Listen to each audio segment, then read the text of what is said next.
A showdown between President Trump and the federal court over his deportation of hundreds of alleged immigrant gang members. We removed terrorists. That should be a celebration. We removed terrorists from this country, and I stand by what the president did. The Trump administration flying 2 planes carrying immigrants to El Salvador. This video shared by El Salvador's president shows alleged members of the Tren de Aragua gang arriving there over the weekend. The ACLU suing the Trump administration, leading to an emergency hearing on Saturday.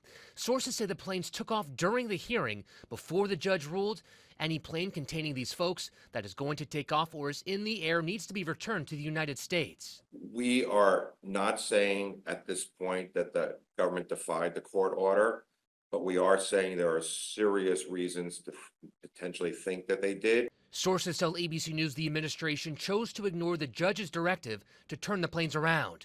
Trump asked whether his administration complied with the order. I don't know. You have to speak to the lawyers about that. Questions remain over the legality of Trump invoking the Alien Enemies Act of 1798, last used during World War II. In many respects, it's more dangerous than war because, you know, in war they have uniforms. You know who you're shooting at. You know who you're going after. These are people that came out. They're walking our streets.